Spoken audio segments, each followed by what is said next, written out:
nous a toujours appris que la stabilité, c'était le but. Un CDI, un salaire fixe, une routine, une sécurité. Et même quand on est indépendant, on cherche aussi cette stabilité, cliente régulière, un planning plein et des revenus stables. Mais récemment, j'ai commencé à me poser une question. Est-ce que la routine au travail est une sécurité pour de vrai? Ou est-ce que parfois, sans même qu'on s'en rende compte, ça deviendrait pas une prison invisible? Aujourd'hui, j'ai réellement envie de vous parler de ça parce que pour ma part, j'aime mon métier, j'aime mes clientes, je suis complète toute l'année.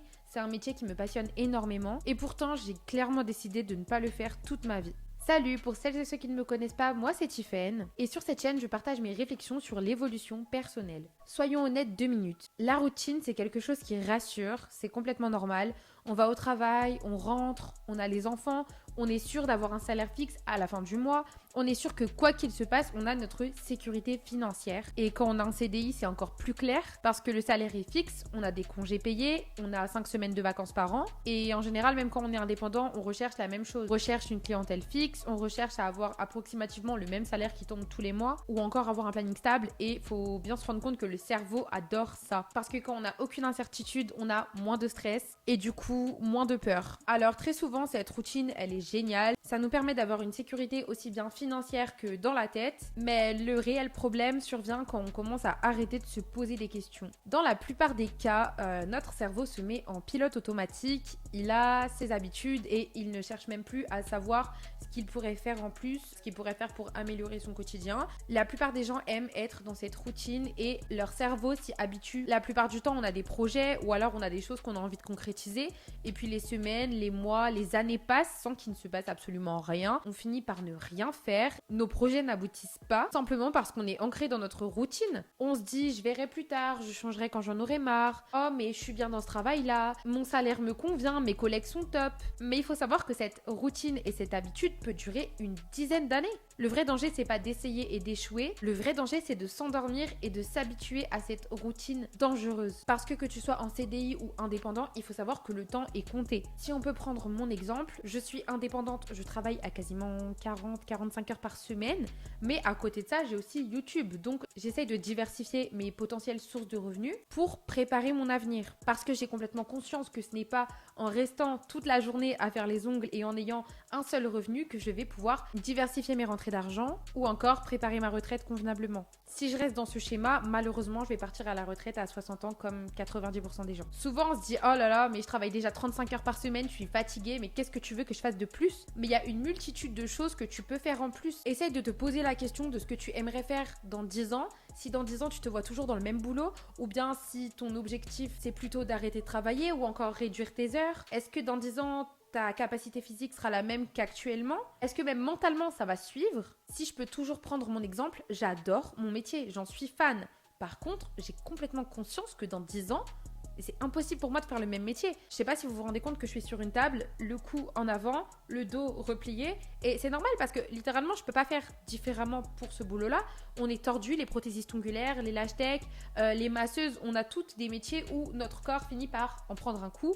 Et j'ai complètement conscience que dans 10 ans, mais j'aurais complètement arrêté. Mon objectif à moi, c'est même d'avoir arrêté dans moins de 5 ans. Et c'est pour ça que j'essaye de diversifier mes sources de revenus, que j'essaye de diversifier mes activités. Parce qu'il faut comprendre que votre temps, c'est de l'argent. Essayez de créer des revenus passifs, des choses qui peuvent vous permettre de gagner de l'argent sans utiliser votre temps. Vous verrez que ça n'a pas de prix, c'est tellement, mais tellement important. La plupart du temps, on a tendance à croire qu'il faut changer notre métier, changer notre routine lorsque celle-ci nous rend malheureuse, lorsqu'il y a quelque chose qu'on n'arrive plus à gérer. Je pense qu'en réalité, c'est complètement l'inverse. Il vaut mieux essayer de créer d'autres choses, de diversifier ses sources de revenus une fois qu'on est en forme, parce que quand on sera fatigué et qu'on aura bossé pendant 30 ans dans la même boîte, on n'aura plus la force mentale et on se dira même que vu l'âge qu'on a, ça ne sert plus à rien de faire quoi que ce soit. Parce qu'en réalité, plus tu prends de l'âge et moins tu as de capacité à construire. Tu es fatigué mentalement, tu es fatigué physiquement. En général, tu te démotives beaucoup plus rapidement. Je vais t'énumérer 3 questions qu'il faut absolument que tu te poses pour savoir si tu comptes rester dans ton boulot actuellement toute ta vie ou s'il faut que tu commences à te diversifier. Question numéro 1, est-ce que tu te vois faire ce métier encore dans 10 ans? Et pas 1 an, pas 2 ans, 10 ans. Parce que comme je vous l'ai expliqué précédemment, il faut prendre prendre en compte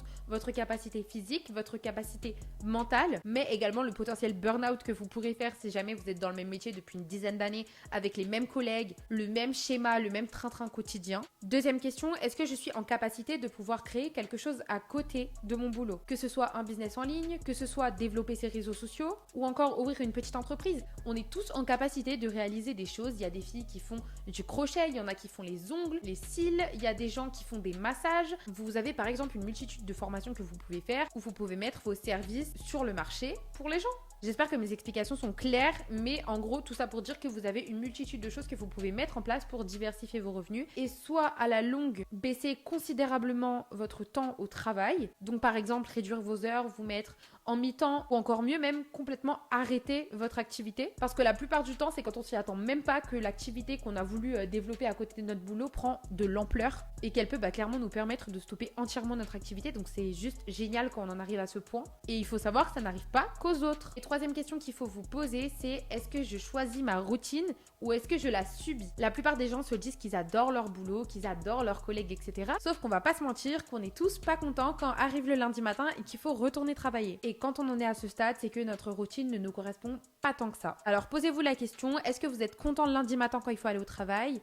Est-ce que vous êtes content de retrouver vos collègues? Est-ce que votre routine vous correspond réellement? Ou bien est-ce qu'une vie peut-être un peu différente serait plus adaptée pour vous? Pour conclure, je voudrais simplement vous dire que votre routine peut être une sécurité, mais ça peut aussi être une prison. Personne ne vous a demandé de tout quitter demain, attention. Vous n'êtes pas obligé de détester votre travail pour penser au futur. Par contre, vous avez la responsabilité de penser à votre futur. De toute façon, vous êtes le maître de votre avenir. Personne ne fera les choses à votre place. Si dans 20 ans, vous êtes encore en train de bosser, malheureusement, ça aura été uniquement de votre faute. Votre métier peut devenir un tremplin, mais il ne doit pas devenir une cage ou bien une prison. Et le pire piège, ce n'est pas l'échec, c'est de rester 10 ans dans une situation parce que ça va, sans jamais se demander si ça nous mène là où est-ce qu'on veut vraiment aller. J'espère que ce sujet vous a parlé. Si c'est le cas, n'hésitez pas à me le dire en commentaire. Pour ma part, je vous fais de gros bisous et je vous dis à dimanche prochain.